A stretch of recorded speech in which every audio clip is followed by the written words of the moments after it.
वसुदेवसुतं देवं कंसचाणूरमर्दनं देवकी परमानन्दं कृष्णं वन्दे जगद्गुरुं श्रीकृष्णं वन्दे जगद्गुरुं श्रीकृष्णं वन्दे जगद्गुरुं। राजर्षि भरत भगवान ऋषभदेव के 100 पुत्रों में सबसे बड़े थे।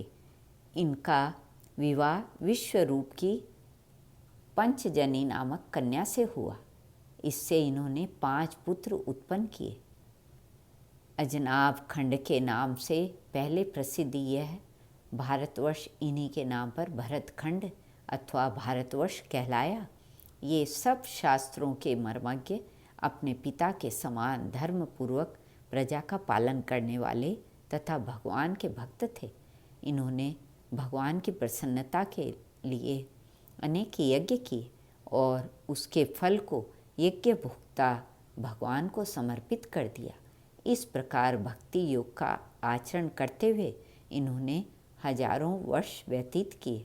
तदंतर अपने पुत्रों को राज्यभार देकर इन्होंने भगवान की एकांतिक भक्ति के लिए पुलह ऋषि के आश्रम हरिक्षेत्र के लिए प्रस्थान किया। हरिक्षेत्र के विद्याधर कुंड में आज भी भगवान अपनी आराधना करने वाले भक्तों को अपने स्वरूप सानिध्य का सुख प्रदान करते हैं। पुलहाश्रम के चारों ओर बहने वाली गंडकी नदी शालग्राम शिला के चक्रों से आश्रम को पवित्र करती है। इस आश्रम के सात्विक पुष्प वाटिका में रहकर राजर्षि भरत पत्र, पुष्प, तुलसी दल एवं फल आदि सामग्री से भगवान की आराधना करने लगे। एक दिन राजर्षि भरत गंडकी नदी में स्नान करके उसके तट पर प्रणव मंत्र का जप कर रहे थे। उसी समय वहाँ जल पीने की इच्छा से एक हरिणी आई। उसने जो ही जल पीना आरंभ किया त्यों ही सिंह के दहाड़ने की आवाज़ सुनाई पड़ी। वह बेचारी भय से व्याकुल होकर नदी के उस पार छलांग लगाई।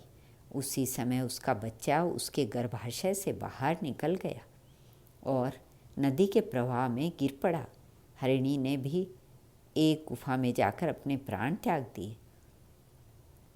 दयालु ऋषि ने उस मात्रहीन बच्चे को बाहर निकाल लिया और अनाथ समझकर अपने आश्रम पर ले आए। धीरे धीरे उस बच्चे में उनकी आसक्ति और ममता हो गई। फलस्वरूप इसके पीछे उनका सारा धर्म कर्म छूट गया। वे रात दिन उसी के लालन पालन में लगे रहते थे। वे सोचते कि काल चक्र ने ही इस बच्चे को माता पिता से छुड़ाकर मेरी शरण में पहुंचाया है, अतः इस शरणागत की सब प्रकार से रक्षा करना ही मेरा धर्म है।